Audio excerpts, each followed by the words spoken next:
In a battlefield where everyone was dead, the boy moves forward and someone asks if he is Ash.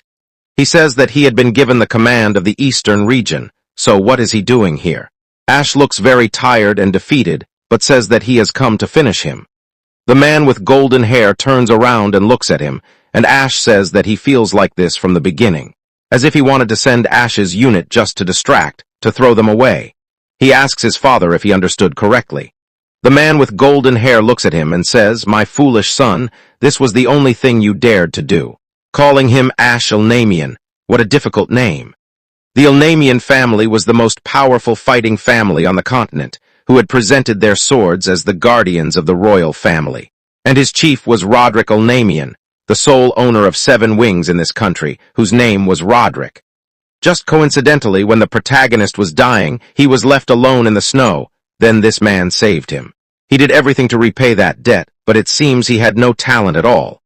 A boy whose eyes were not made tells him not to be so confident. His courage is useless without a mark. He does not know what to do. To prove his father his greatness, he did not have wings. Those wings were actually the tattoos of the wings on the back, which showed how much magical power someone had, and he was alone in the family who did not have any wings. He was even called the one without wings. So he kept working hard every day, kept his face on the ground, and kept sweating. That boy kept working more than the limit, believing that he would get a reward from his hard work. He did the whole Rockley arc, and he did not get anything. I swear he is hidden among the trees there. He is watching the army coming. That's when he was attacked. Coming back to his father, he says that he does not understand. He has listened to him so far and trusted him. So is this the answer he will give? He asks the golden-haired man, what else did a weapon expect to be different? His work is over, so now it's time for him to go. The protagonist attacks, but man, we need his reincarnation so that he has talent. So the result is quite clear. He puts his big sword directly on his father's neck and he feels fine. Now this is an insult. The father does not even bother to avoid the attack of that dirty thing. And right after that, the boy is tied up with chains and God knows how many. His legs and hands are mercilessly cut off. Yes, he screams in pain, falls to the ground. Everything is stained with blood. Poor guy. And he has brothers who tell him not to fly too much in the air. In the end, he did what he had to do. But no one is useless without wings. Staring, he says that he feels fine to see him lying on the ground. The protagonist asks, but if you were going to kill me, why did you save me? You could have left me there in the snow. The father moves on and says that he had fulfilled his purpose from the beginning. The father needed the power of 7 wings that was sleeping inside the body. The protagonist does not understand, and the man says that his mother was of use. Dude, so is she his real father? Now I'm confused. The father says that she was only used to grow seeds, which he knew was necessary. After that, she left the body, to become a popsicle. However, she did not kill him for the last time. While our boy asks Roderick for an answer, everything is over. Only his little fist is in the snow, saying that it is cold, and asking if this is the place of his death. In the end, he did everything to stay alive, but he was not enough. He finds himself in an empty place of white light, a little hot, and thinks that is this the world after death. Round small head feels that it is time for the child to come. Dude, he coughs and understands. He is not in an empty place. This is reality, but where is he? He shakes his finger and sees that his foot is small now, and his hand too. All this makes him like a child. He realizes that he is really a child. And when he looks around, there is the woman who gave birth to him. Then he seems to be using some kind of search power, and he hears the voices of some people sitting on the horse nearby, who are screaming. We have to find that woman. She cannot go far in this fog. Lord Roderick has said that we have to bring that child back. Then the protagonist realizes that nothing was a coincidence. But wait, what is happening? He said that Roderick needs a child. They are looking for him, then he understands. He too was found as a child on a snowy night. Did he come back to the past by mistake? No, this cannot be. This is a completely different thing in the human genre. The search power is still going on. He is trying to get rid of the woman's arms. It is believed that if he does not get out of there, he will fall into that man's hands. That boy is using all his mana. Who knows where he is coming from? His small body looks like it is burning in fire. He crawls forward in the snow. But he also leaves a mark behind, which will be easy to find later. It is clear that it is difficult to breathe. And he feels like all his limbs are burning. He is already in another life, but he can only crawl. Still, he swears that he will do something to end that damn Roderick, and then he faints. It seems that this pile of garbage has reached so far that someone else can come closer. A girl turns around, calls the priest, and tells him to look at this small pile of garbage. Some Viscount. His name is Hayfred, and he seems to be confused. He picks up this 3 kg child and thinks, why is the child at such a place? Then he sees that the boy has really crawled quite far. I swear. But then they all get excited. The boy has crawled as far as 5 football fields.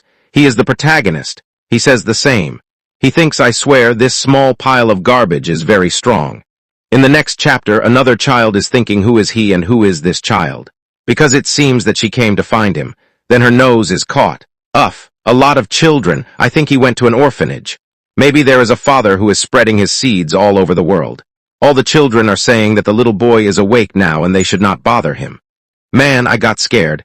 It seems that he already has 5 sisters. They are still children, right? But they will all grow up. The protagonist is in the arms of a girl. He tries to escape first and tries to run. Small girls come running. Stop. He is trying to get out of there. Man, the boy activated some aura and jumped into the sky. What happened? He lost control of his mind and was thrown further away. He thinks he will fall, but a man saves him, saying that this boy is strangely mysterious. And then the protagonist recognizes him. Hayfred is here, Roderick's elder brother, the man who killed him in his last life. This is a problem because maybe he is in an alien family.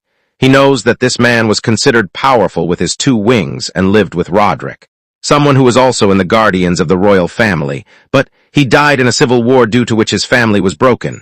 Wait, so are they all really daughters? Yes. Wait, so that orphanage is actually his home, filled with such daughters? Yes. That man is really making an unstoppable machine.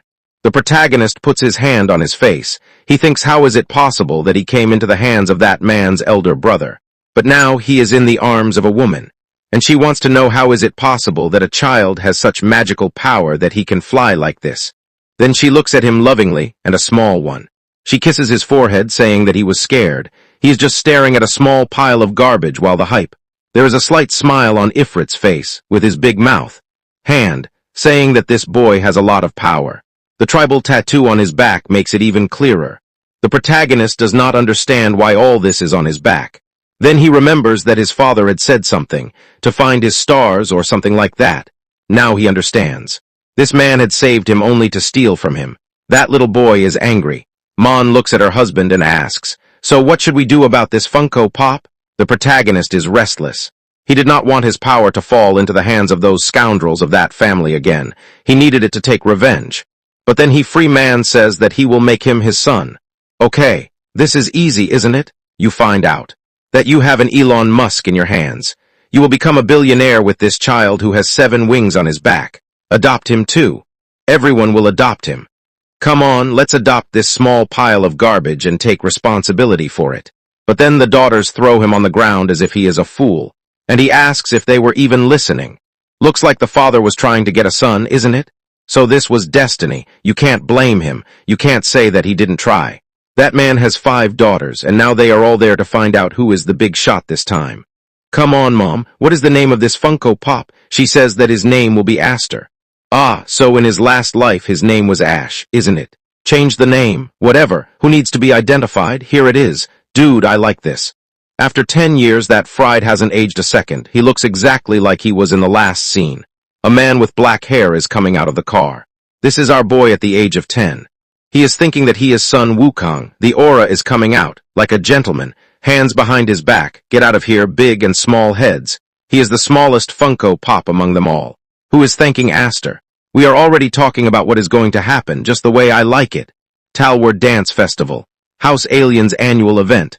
A social gathering for all decent families, a place to strengthen relationships, but also a place to show the next generation's Talwar dance. This is the place where many have been insulted and intimidated. When they pass by, some people are talking. Look, they are from the house of Heath Rides. They have come here to be insulted. Garbage pile. I have heard that they have adopted a Funko Pop. He must be a weird boy there. A woman tells him not to pay attention to it. Weakness will be crushed at that place no matter what. She says this, but he can see that she is shivering. And Heath Rides says that this is the current state of his family. He wanted him to know how to behave with them. Looks like he is disappointed. Protagonist says no. This is just the beginning to make things fun. Heath Rides laughs and says that it felt good to hear this. Protagonist remembers his past life. As a disgrace to that family, it is clear that he had to face humiliation there every year. This is a place of bitter memories. But now the boy has a tattoo on his back and the day of revenge has come. There is a small window up there. Look who is there.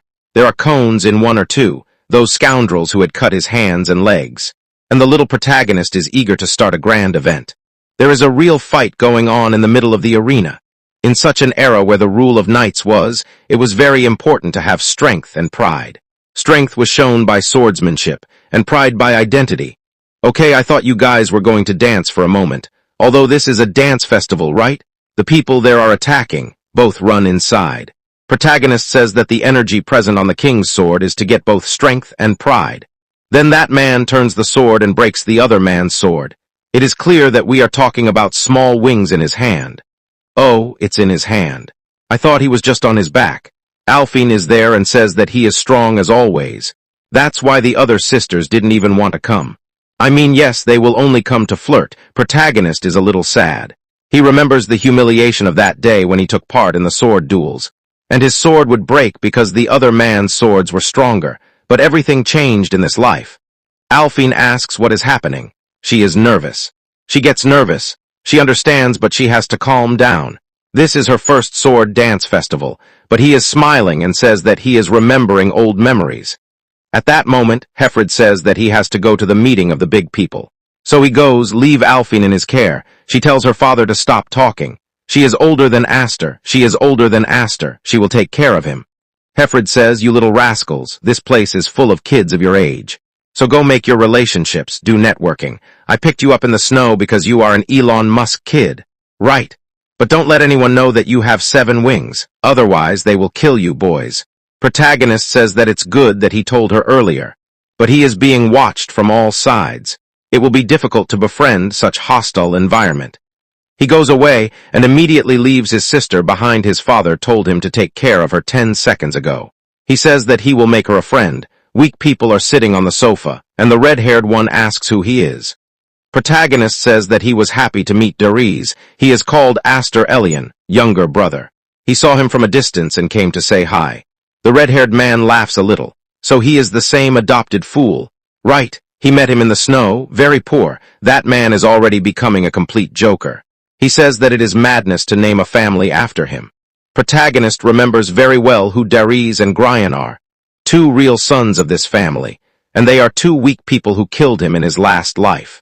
He thinks that he was afraid of both of them. In the end, this cannot be accepted. They are just kids who are pretending to be adults. Then Alphine calls him and says that's it. He has said hi, so now it's time to go. But now his enemy comes. Right. Someone calls Alphine. Oh no, I thought it was someone else. But he is a red-haired man, and he says that it seems that he is not hiding behind his father today. So should he start entertaining him there? This is the order of the main family. Dude, you kids' threats are very mature. Do you know? I don't know, say that you will make him fall, you will call him ugly, you will steal his chewing gum, but let's do a little less. Alphine is not afraid. She says that there is no relationship between the owners and the servants in the family, so she refuses. She pulls the protagonist and asks him to go. He was going to refuse. But seeing that she is trembling, he decides to go. But then the red-haired man asks if he knows that his father could not protect the king when he was a knight. And because of him, his brother had to cut his hand. It's good that his bloodline is not like them. That was enough for Alphine. She goes there to kill that man, and wow, he spits alcohol on her face. Oh God, she just stands there when he says that her father must have been disappointed that she has a dirty daughter who will not be able to pass the titles. They are 2 fools if they think that this place is a dance hall. No one has come there to make friends. They protect. Magnus realizes, I swear, he was really wrong when he came here. He thought that because he had already grown up, he would not be angry to see the faces of these children. But it was not so. He grabs a bottle of alcohol from the man next to him. He throws it up and tells Darius to hold it. That man holds him a little surprisingly so that he does not touch his face. And spit. Protagonist wields a sword. He spits alcohol all over the fool's head. I don't understand. Protagonist turns his hand on the sword and licks it. For no reason at all. My friend, why did you do this? But he is collecting aura because he tasted it. He knows that this is grape juice and says that it suits children like him. Thank God, isn't it? You don't want him to drink alcohol in the city. Isn't it, my friend? And we suddenly go back 3 years when the protagonist, he is having an affair with Aura when his father tells him to calm down. Does he want to kill his sisters or what? Calm down, protagonist. All the girls are surprised there. It was when he had activated the power of 7 wings. King Hefri was also scared. She was losing hope that this boy would be able to control him. Right then, we are back at the dance and a man opens the door and says that a problem has arisen. The man on the left asks what is it. He is in the middle of an important meeting. Then that man says that a boy has challenged the main family for a duel. He says, "Name William," and he and that man, they don't understand what happened. Now when I'm paying attention, he really doesn't have a single hand. He looks like a robber with his jacket on his shoulder. And then Alphine comes in screaming anxiously. He asks what happened, but the bearded man is excited. He says that it is very good to see such a fight between brothers. This is not something that you see every day.